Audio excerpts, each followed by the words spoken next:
나눌 하나님의 말씀은 열왕기상 19장 9절에서 18절까지의 말씀인데요.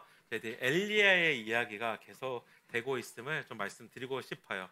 혹시 여러분 교회를 다니면서 또 아니면 하나님을 믿으시면서 삶에서 일어나는 속상한 일 때문에 하나님께 삐친 적이 있으신가요? 하나님께 토라져서 하나님께 기도도 하기 싫고 또 교회를 가는 둥 마는 둥 했던 적이 혹시 있으신가요? 다들 믿음이 좋으셔서 없으신 것 같아요. 저는 가끔은 그래요.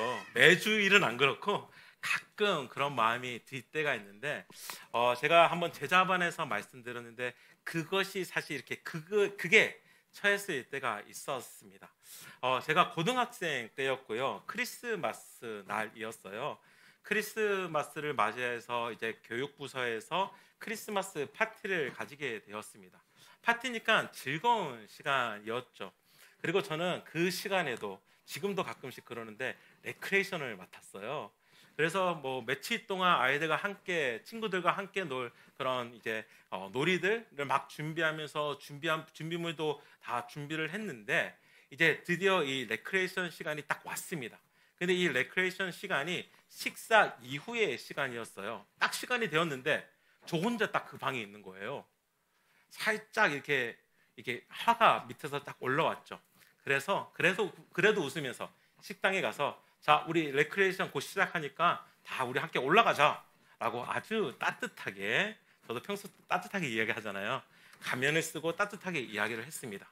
자, 그 친구들이 다 왔을까요? 안 왔을까요? 안 왔어요. 10분이 지났는데도 아무도 안 오더라고요. 그래서 제가 그때는 이제 저도 고등학교 때 이제 혈기가 넘치는 그런 상황이기 때문에 식당에 들어가서 소리를 질렀죠. 김마태 목사님이 소리까지 지르시나? 라고 생각하실 수 있는데 저희 집에 오면 가끔씩 들으십니다. 소리를 막 질렀어요. 그리고 손에 들고 있었던 이 게임 준비한 종이를 집어 던지면서 너네들 마음대로 해! 하고 교회를 뛰쳐나가서 교회 승합차 안에 혼자 들어갔어요. 그리고 문을 쾅 닫고 문을 잠궜죠. 그리고 그때부터 하나님을 원망하기 시작했습니다. 하나님, 제가 레크레이션 제가 하고 싶어서 하는 거예요? 하나님, 교회에서 시켰잖아요.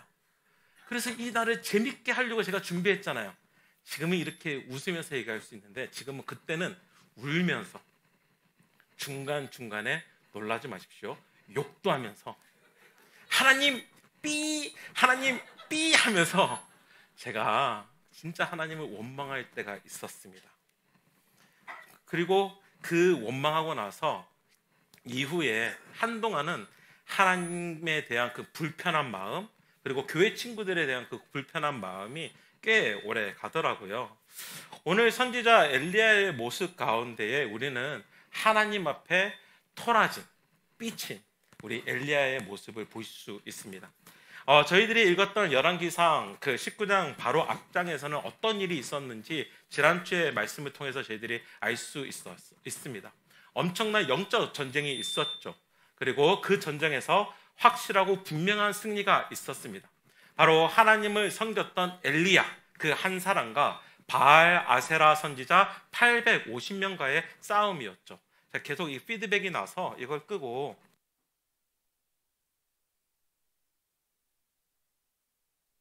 이 마이크로 할게요. 네, 훨씬 낫죠? 네. 엘리야 한 사람과 850명의 바알 그리고 아세라 선지자들의 싸움이었습니다. 서로 제단을 쌓고 각자의 신들에게 제사를 드리면서 기도하면서 불이 떨어지는 곳이 진짜 하나님이시다라고 진짜 신이다라고 서로 대결을 한 거죠. 그리고 먼저 바알 그리고 아세라 선지자들이 제사를 드리며 기도를 했습니다. 그런데 어떤 일이 일어나죠? 아무 일도 일어나지 않습니다. 엘리야는 그 모습을 보면서 옆에서 살살 놀려요. 밥 먹으러 갔나 보다. 바알이 지금 잠자고 있나 보다. 그러니까 이 약이 오르니까 바알 선지자들과 아세라 선지자들은 몸을 이렇게 막 학대하면서 자신의 몸을 막 찌르면서 가르면서 정말 기도하는 그 모습을 보입니다. 그런데 어떠한 일이 일어납니까? 아무 일도 일어나지 않아요. 그리고 이제는 엘리야 선지자의 차례였죠. 엘리야는 무너진 여호와의 제단을 다시 회복합니다. 다시 쌓죠. 그리고 12지파를 상징하는 12돌을 그곳에 놓고 그 위에 송아지를 올립니다. 그리고 그 위에 물을 뿌려요.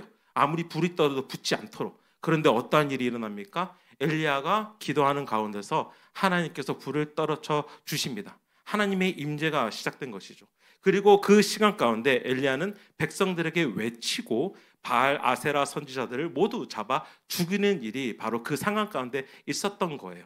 완전한 승리, 그리고 이제 남은 것은 여호와 하나님에 대한 온 백성의 신앙 회복이 이제 일어나는 그 순간이요, 이 필요한 시간이었죠. 그렇지만 여호와 하나님의 승리를 만끽하는 시간은 단지 하루뿐.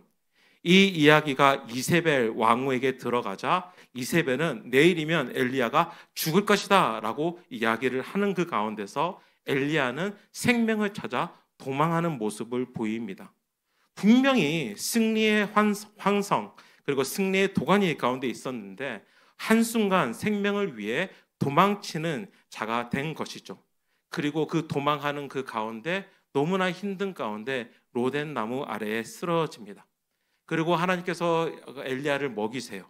그리고 하나님의 먹이심을 따라서 40일을 걸어서 하나님의 산에 도착한 것입니다. 이 브에세바, 그러니까 로덴 나무가 있었던 그곳에서 이 하나님의 삶 호렙산까지 약 300km라고 이야기를 해요. 보통 사람이 하루에 30km 정도 걸을 수 있다라고 이야기를 하더라고요. 저도 이번에 여러분 제가 얼굴이 약간 까맣잖아요. 제가 최근에 제주도에 좀 올레길을 걷는다고 한 4일 정도 쭉 걸었는데 하루에 30km 걸을 수 있더라고요.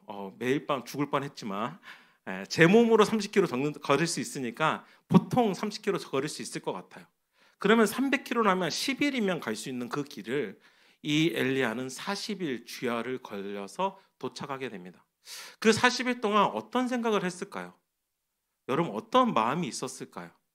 저는 계속 40일 동안 가기 싫어서 하나님께 삐쳐 있으니까 하나님을 만나는 그 가는 길이 가기 싫어서 미적거리면서 그곳에 도착한 거예요.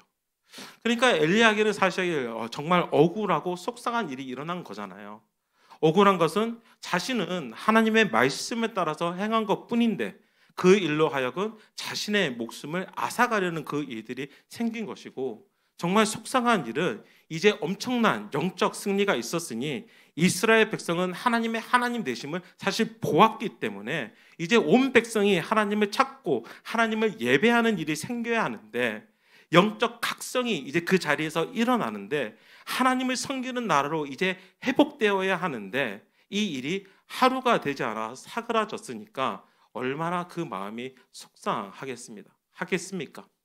그리고 그 모든 시간 가운데서 하나님께서 반응하고 계시지 않으니까 이 엘리야가 더욱 짜증난 것이죠. 하나님께서 내가 그렇게까지 했으면 이제 하나님께서 주도적으로 이 시간을 이끌어서 이스라엘을 회개로 이끌어 나가시면 되는데 그러지 않으셨다는 것에 대한 하나님에 대한 낙심 그리고 속상한 마음이 마음 가운데 가득 찼던 것입니다. 그러니까 하나님께서 왜 엘리야야 너가 왜 여기 있니? 라고 질문하는 그 가운데서 이 엘리야가 어떻게 대답하고 있습니까? 저 10절과 14절 말씀인데요. 참 재밌게 10절과 14절 말씀이 똑같아요. 똑같은 말을 반복하고 있습니다. 저희들 10절 말씀만 같이 한번 읽도록 하겠습니다. 시작. 그가 대답하되 내가 만군의 하나님 여호와께 열심히 유별하오니 이는 이스라엘 자손이 주의 언약을 버리고 주의 제단을 헐며 칼로 주의 선지자들을 죽였음이오며 오직 나만 남았거늘 그들이 내 생명을 찾아 빼앗으려 하나이다. 엘리야의 마음이 약간 삐뚤어졌다는 게 좀 느껴지세요? 하나님의 질문에 비꼬면서 대답하고 있는 거예요. 내가 여호와 하나님에 대한 열심이 너무나 많습니다. 유별했습니다.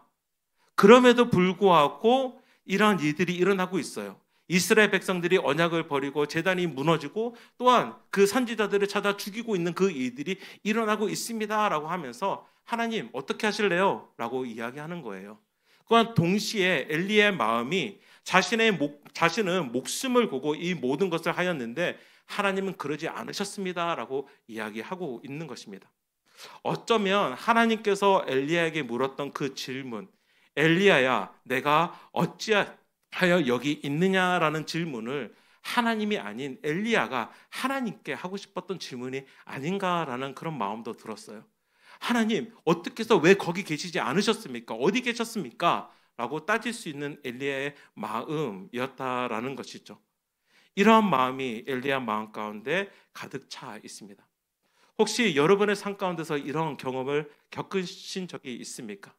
나는 어떠한 일을 해 나아가는데 하나님 계시지 않을 것 같은 그러한 일들, 나는 분명히 주님의 일을 하고 있고 내 삶 가운데서도 주님을 높이는 그 일들을 하고 있는데 오히려 그 일로 인하여서 내 자신이 정말 절망 가운데 들어가는 그러한 일들 혹시 겪어본 적이 있으세요? 아주 쉽게 카톡을 생각하시면 될 것 같아요. 제가 예전에 그 예수양락교에서 사역을 할 때에 목자님 서너 분이 저에게 와서 이야기를 하더라고요. 목사님, 분명히 목장에 그러니까 소모임 방에 소모임 카톡에 글을 올렸는데도 아무도 대답하지 않아요. 그런 얘기를 한두 분이 하시는 게 아니라 여러 분이 하시더라고요. 그럼 제가 똑같이 얘기하죠. 목자님, 그러니까 소모임 리더님, 제가 목자방에 그 목자가 적어도 한 100명 정도 있었거든요. 매일 아침 글을 올리는데 대답하는 사람이 거의 없어요. 그러니까 저를 보고 위로를 받으세요. 근데 또 예수 비본교회는 다르더라고요. 우리 이희석 집사님이 글을 설날 지나고 2025년 주님만 바라보고 믿음으로 나아갑시다 그러니까 사실 저는 깜짝 놀랐어요. 한 2시간 정도 아무도 대답을 하지 않더라고요. 그런데 이후에 또 사랑스러운 아내가 먼저 이렇게 아멘 하면서 대답하시니까 또 여러분이 한 분씩 그 말씀에 또 대답하신 그 모습들을 보면서 사실 그러한 일들이 생길 수 있어요. 우리의 아주 작은 예를 사실 든 건데 카톡이라는 거. 여러분 카톡에 글을 올렸을 때 아무도 대답하지 않으면 마음에 긁힘이 있잖아요. 상처가 있잖아요. 특별히 소모임 모임 가운데서 이번 주 주일 식사는 어떻게 준비할까요? 이렇게 글을 제가 너무나 잘하는 것처럼 얘기하는 여러분 그냥 얘기하는 거예요. 뭐 목사님 어떻게 알았지? 이게 아니라 어떻게 할까요? 글을 올렸는데 하루가 지나도 이틀이 지나도 아무 대답이 없는 당신들을 보면서 우리 소모임 리더들은 얼마나 마음이 괴로울까요? 그러면 상처가 오더라고요. 하나님, 제가 이걸 하고 싶어서 준비합니까? 우리 차례라고요. 라고 이제 하나님을 약간 이렇게 불평하게 되는데 사실 이거는 작은 일 같아요. 그런데 그러한 일들도 있지만 우리의 정말 삶 가운데서 정말 열심히 하루하루를 버티면서 살아가는데 그리스도인으로서 정말 내가 예수님 닮은 그 모습을 가지고 살아가려고 하는데 삶이 내가 원하는 대로 내가 기대한 대로 되지 않을 때에 마음 가운데 힘듦이 찾아옵니다. 하나님에 대한 불평, 하나님에 대한 삐친 마음도 사실 찾아올 때가 많아요. 그런데 오늘 말씀 가운데서는 어떤 하나님이 보이냐면 그 삐친 자, 마음이 토라져서 하나님을 꼴도 보기 시작하는 그 엘리야를 찾아오시는 그 하나님을 우리는 볼 수 있습니다. 그러나 엘리야에게 하나님은 찾아오셨어요. 그리고 말을 거십니다. 엘리야야, 내가 어찌 여기 있느냐? 사실 이 질문은 엘리야가 자기의 자리를 떠나 있기 때문에 엘리야를 타박하거나 나무라기 위해서 던지시는 질문이 아니었습니다. 사실 하나님 입장에서는 충분히 엘리야를 혼낼 수 있거든요. 왜냐하면 사실 하나님께 삐진 마음은 사실 엘리야가 생각했던 대로, 그가 원했던 대로, 그가 뜻했던 대로 그 일이 되지 않았기 때문입니다. 앞서 일어난 그 일들을 보면 많은 경우 사실 엘리야가 그 일들을 주도적으로 끌고 갔을 때가 많았어요. 여러분 그 갈멜산의 사건, 하나님께서 그 큰 일을 행하셨던 그 사건도 성경을 읽어보면 이 일조차도 사실 엘리야가 하나님께 묻지 않고 주도적으로 이끌고 간 거예요. 왜냐하면 하나님께서 엘리야에게 명령하신 것은 뭐냐면 이제 아합으로 가라. 아합에서 가서 이제 3년 동안 내리지 않던 비를 내가 내리게 하겠다. 그것을 전해라고 엘리야를 보내거든요. 근데 엘리야가 가다가 오바댜라는 선지자를 만나요. 그러면서 이야기를 쭉 하면서 그러면 오바댜에게 아합에게 가서 바알 선지자 그리고 아세라 선지자 850명을 모으라. 그리고 갈멜산으로 오게 하라라고 이야기를 합니다. 그게 하나님이 엘리야를 시켜서 엘리야가 그렇게 했을까요? 제가 볼 때는 엘리야가 이 모든 일을 주도적으로 이끌고 가는 거예요. 그리고 그 기도 가운데서 사실 하나님께서는 엘리야의 기도를 들어주시죠. 그러니까 이 모든 그 가운데서 엘리야가 사실 모든 일들을 자기 생각대로 자기가 주도권을 가지고 이끌고 갔다라는 거예요. 그러니까 이제 자기 생각에는 이 일들이 있으면 하나님께서 영적 부흥을 이스라엘에게 주셔야 할 것인데 그 일이 일어나지 않으니까 사실 삐진 것이죠. 사실 우리 또한 우리의 삶 가운데서 내가 사실 하나님께 삐졌던 그 순간들을 생각해 보면 많은 경우가 내가 그 모든 가운데서 주도권을 가지고 나아갈 때가 많았음을 우리는 너무나 잘 알 수 있습니다. 왜? 내 마음대로 안 됐으니까 하나님께 삐지는 것이죠. 그러니까 하나님은 사실 엘리야를 다그칠 수 있는 거예요. 야, 그건 너가 원해서 한 거잖아. 너 갈멜산에서 내가 기도할 때 내가 불을 안 줘도 되는데 너가 원했기 때문에 내가 그것을 들은 거잖아 하고 사실 다그칠 수 있는데 하나님께서는 다그치지 않고 오히려 세미한 음성 가운데서 엘리야를 부르시고 계신 것이죠. 그리고 하나님께서 만약 그를 다그치기 위해서 던지는 질문이었다면 엘리야가 아무 힘이 없는 가운데서 낙심 가운데 로뎀 나무 아래에 쓰러져 있었을 때 그를 먹이거나 채워주시지 않으셨을 것입니다.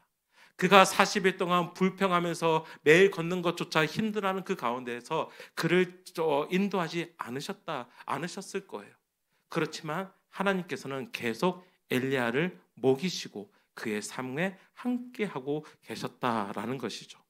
결국은 하나님께서 엘리야에게 던진 그 질문은 모든 진이 빠지고 하나님의 향한 마음이 모든 낙담과 실망으로 가득 찬 엘리야를 찾아오신 그리고 그의 마음을 이해하는 하나님의 사랑의 음성이었습니다.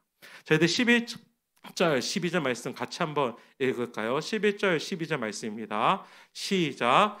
여호와께서 이르시되 너는 나가서 여호와 앞에 산에 서라 하시더니 여호와께서 지나가시는데 여호와 앞에 크고 강한 바람이 산을 가르고 바위를 부수거나 바람 가운데 여호와께서 계시지 아니하며 바람 후에 지진이 있으나 지진 가운데에도 여호와께서 계시지 아니하며 또 지진 후에 불이 있으나 불 가운데에도 여호와께서 계시지 아니하더니 불 후에 세미한 소리가 있는지라.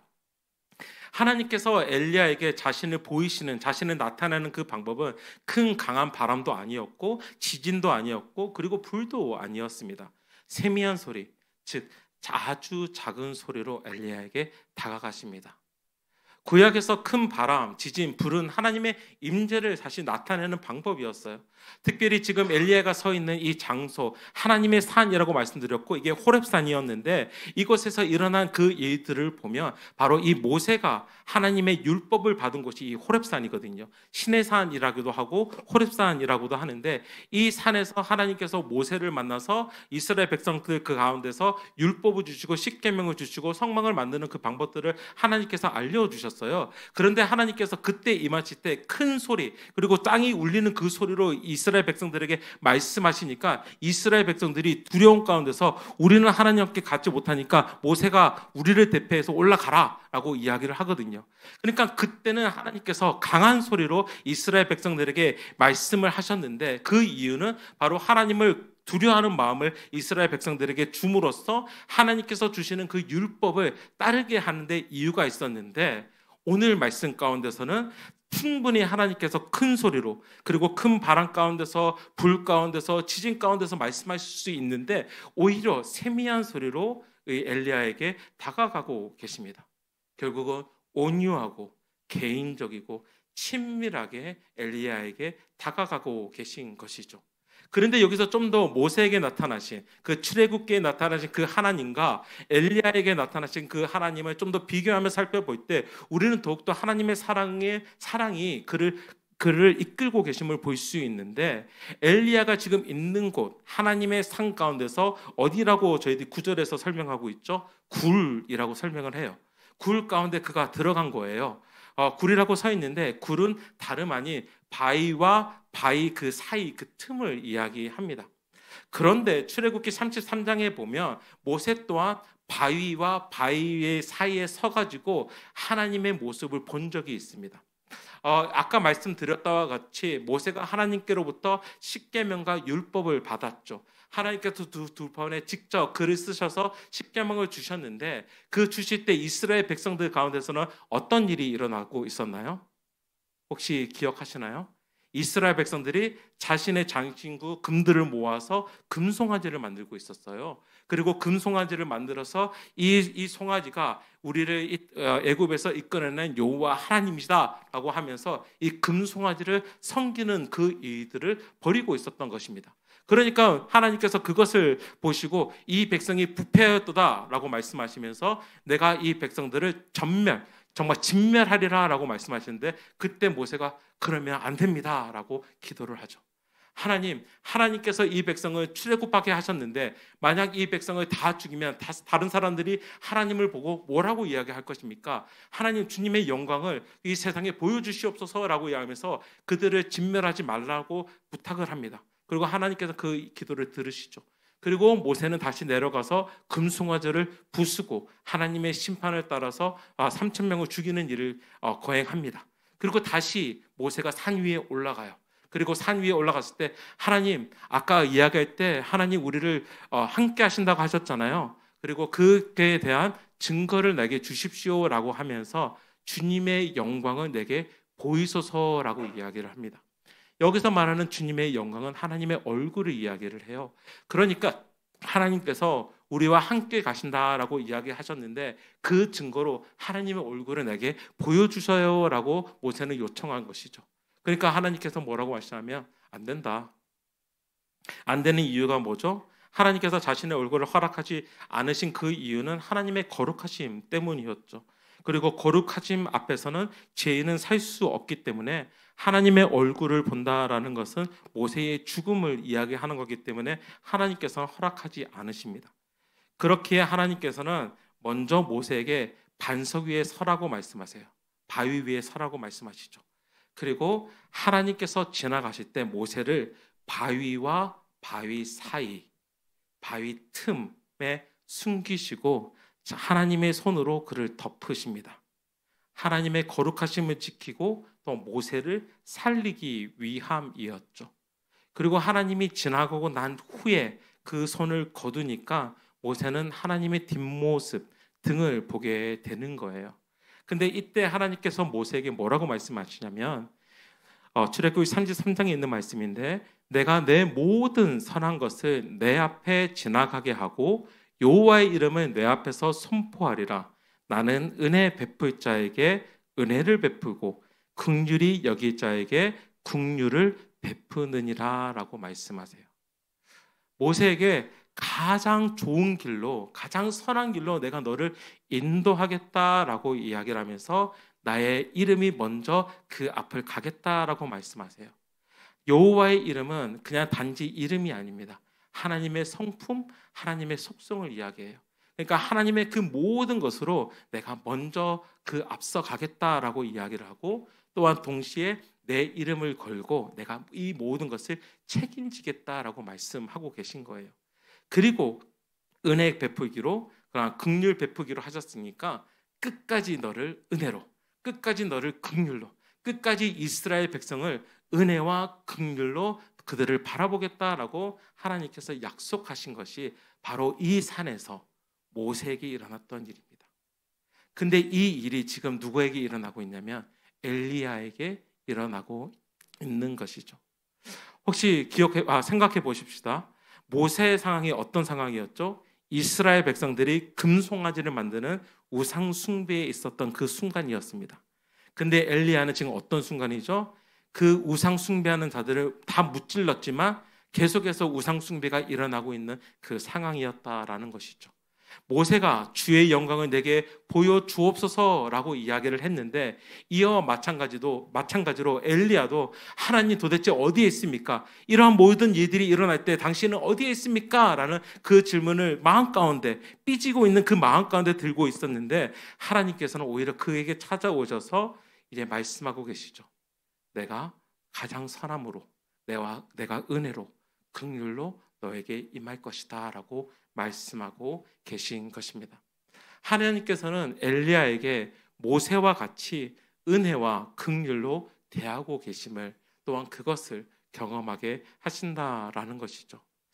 저는 분명히 알고 또한 확신합니다. 하나님은 가장 선하신 하나님이시기 때문에 우리들을 가장 선하신 길로 인도하실 거예요.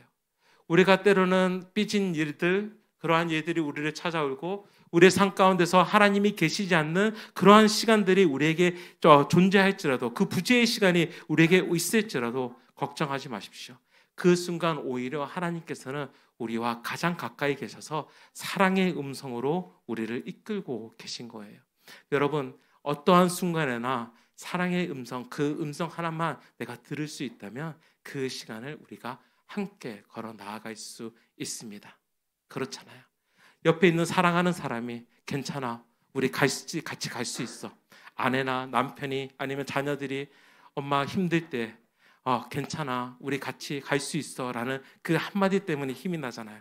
그런데 하나님께서 사랑의 음성으로 괜찮아, 괜찮아, 이 모든 역사를 이끌고 있는 내가 있는데 내가 너와 함께 하니까 괜찮아 라고 이야기하면서 사실 엘리야를 위로하고 계신 것이죠. 여기서 잠시 짚고 넘어가고 싶은 것은 하나님의 사역하시는 방식이 항상 강한 바람 같거나 지진 같거나 불같지 않다라는 거예요. 하나님께서는 그렇게 많이 역사해 오셨어요. 한국의 그런 교회의 역사들을 보면 정말 불같은 일들이 있었잖아요. 큰 지진 같은 일들이 있었죠. 뭐 영적 대각성부터 시작해서 영적 부흥을 또 그부터 시작해서 대한민국 이 땅에 정말 이 예수님을 믿는 그 믿음이 막 들어오는 그 모든 시간 가운데서 불같은 일들, 정말 강한 바람 같은 일들이 사실 있었죠. 그렇지만 단지 그 일들이 일어나서 하나님이 거기 계신 게 아니라 때로는 하나님께서는 세미한 음성으로 우리에게 다가오고 계신다라는 거예요. 저는 지금 우리가 살아가는 시대는 어떤 강한 바람 아니면 지진 아니면 불 같은 그러한 기적 같은 일들이 일어나서 우리가 하나님을 믿는 것이 아니라 오히려 세미한 음성 가운데 우리가 더욱더 하나님을 믿어가는 것 같아요. 그것이 무엇입니까? 우리 삶 가운데서 날마다 하는 말씀 읽기겠죠. 큐티겠죠. 날마다 우리 삶 가운데서 기도하며 나아가는 것이겠죠. 날마다 우리가 하나님을 예배하는 그 시간들이겠죠. 그것들이 우리 삶 가운데서 일어나고 있는 거예요. 그렇기 때문에 여러분, 말씀 읽는 것에 게으르지 마십시오. 하나님께서 세미한 음성으로 우리에게 말씀하시는 시간입니다. 여러분, 큐티하시는 그것을 게을리하지 마십시오. 하나님께서 세미한 음성으로 우리에게 말씀하시는 시간입니다. 차 안에서 찬양을 듣는 것, 그리고 내가 무슨 일을 하면서 찬양을 듣는 것에 게을러하지 마십시오. 그 시간 가운데서도 하나님은 계속해서 세미한 음성으로 우리에게 사랑의 음성을 전달하고 있는 중이십니다. 자, 그리고 그 세미한 음성으로 하나님께서는 엘리야에게 다음 사역을 부탁하십니다. 새로운 시대, 새로운 역사의 시간을 준비하라는 것이죠. 저희들 15절에서 18절까지 말씀 같이 한번 읽어보도록 하겠습니다. 15절에서 18절입니다. 여호와께서 그에게 이르시되 너는 내 길을 돌이켜 광야를 통하여 다메섹에 가서 이르거든 하사엘에게 기름을 부어 아람의 왕이 되게 하고 너는 또 님시의 아들 예후에게 기름을 부어 이스라엘의 왕이 되게 하고 또 아벨 무홀라 사밧의 아들 엘리사에게 기름을 부어 너를 대신하여 선지자가 되게 하라. 하사엘의 칼을 피하는 자를 예후가 죽일 것이요 예후의 칼을 피하는 자를 엘리사가 죽이리라. 그러나 내가 이스라엘 가운데에 7,000명을 남기리니 다 바알에게 무릎을 꿇지 아니하고 다 바알에게 입맞추지 아니한 자지라. 하나님께서 회복의 시간을 엘리야에게 허락하신 그 이후에 엘리야에게 다음 사역을 부탁하시는데 바로 새로운 시대를 준비하게 하세요. 그리고 그 준비하는 가운데서 하나님께서 정말 엘리야가 듣기 싫었던 말, 어떤 말이냐면 돌아가라 라는 그 말씀을 명령하십니다. 왜냐하면 엘리야가 돌아가야 하는 그곳은 엘리야가 가장 두려워하는 곳이었거든요. 자기를 죽이려 하는 그 세력들이 있는 곳으로 하나님께서 돌아가라라고 이야기를 합니다. 생명을 위협을 느끼고 도망쳤던 길을 다시 되돌아가야 합니다. 그리고 계속해서 이제는 갈등 가운데, 또한 핍박 가운데, 또한 사역하는 그 가운데서 외로움 가운데 조용히 자신의 일을 감당하라라고 하나님께서는 엘리야에게 말씀하십니다. 하사엘에게 기름을 붓는 것, 예후에게 기름을 붓는 것, 또한 엘리사를 후계자로 삼는 것은 어떻게 보면 갈멜산의 사건보다는 사건 같은 강한 바람이나 아니면 불과 같은 또한 강력한 사역들이 아닐 것입니다. 오히려 정말 조용하게 진행되어야 하는 것이죠. 그런데 그 조용하게 진행되는 그 가운데서 하나님께서는 계속 하나님의 일을, 하나님의 그 역사를 이끌고 계심을 우리는 볼 수 있습니다. 그것을 어디서 볼 수 있냐면 사실 마지막 절인 거예요. 7,000명을 남겨놓았다. 꼭 너가 아니어도 된다라는 것이죠. 하나님께서는 계속해서 나의 역사를 내가 이끌고 갈 것인데 내가 너에게 이 역할을 준다라고 하나님께서 말씀하시면서 결국은 엘리야가 주도권을 가지고 내가 이 일을 해나가는데 라면서 삐졌는데 하나님께서는 아니냐, 그냥 내가 나의 역사를 내가 이끌고 나갈 거야 라면서 엘리야에게 말씀하고 계신 것입니다. 오늘 특별히 사역팀장님의 특성과 함께 또 헌신하며 기도하는 시간을 가졌는데요. 사실 팀장으로 나아가실 때에 엘리야와 같은 시간들을 통과할 때가 종종 있을 것입니다. 아까 우스갯소리로 말씀드렸지만 사역팀 그 안에 카톡 올렸을 때 아무도 대답하지 않을 때 외롭거나 두려워하거나 낙심하거나 절망하지 마십시오. 다 듣고 있고요. 그들이 다 함께 합니다. 그리고 아까 저는 사역팀장들이 분들이 찬양하는데 은혜를 받았어요. 다들 찬양을 하시는데 뒤에서 함께 찬양하시더라고요. 그러셨나요? 그러셨죠? 네, 그걸 보면서 저는 마음에 이렇게 뭉클함이 온 게, 그래, 사역팀장들이 함께 찬양하지만 우리 모두가 함께 찬양하고 있는 것은 사역팀장들을 대표로 같이 이 사역들을 함께 이루며 나아갈 거다라는 그 모습들이 느껴지는데, 하나님의 일들은 그런 것 같습니다. 어떠한 엘리야라는 한 사람을 통해서 하나님께서는 하나님의 역사를 이끌어 가시는 게 아니라 엘리야에게 이제 예후와 또한 엘리사와 또한 하사엘과 이 모든 이들을 통해서 하나님의 역사를 이루어 가듯이 하나님께서는 이제 교회를 통해서 그 역사를 이루어 가신다라는 거예요. 결국은 그리스도의 삶 역시도 그렇습니다. 우리가 때로는 실망과 낙심 속에서 있을 때도 늘 기억하시기를 부탁드립니다. 하나님이 함께 하고 계세요. 엘리야가 하나님의 일을 열심히 감당했지만 기대했던 결과가 나타나지 않고 도망자의 신세가 되었을 때 그는 하나님께 실망하고 낙심했습니다. 그러나 하나님은 그런 엘리야를 외면하지 않으셨습니다. 강한 바람, 지진, 불과 같은 강력한 방법이 아니라 오히려 세미한 음성으로 다가오셔서 위로하시고 새로운 사명을 주심으로 다시 일으켜 세워주셨습니다. 우리의 삶에서도 때로는 하나님의 역사심이 크고 강하게 나타나지 않을 때가 있습니다. 우리가 원하는 방식이 아니라 조용하고 세밀한 방법으로 인도하실 때도 있습니다. 그러나 중요한 것은 하나님은 언제나 우리를 가장 선한 길로 인도하신다는 것입니다. 우리의 실망과 원만 속에서도 하나님은 여전히 우리와 함께 하시며 변함없는 사랑과 은혜로 우리를 이끌어 가십니다. 그러므로 낙심의 순간에도 하나님께 귀 기울이시고 그분의 세미한 음성을 들으며 다시 일어설 수 있는 우리 예수 비봉교회가 되시기를 주님의 이름으로 축원합니다.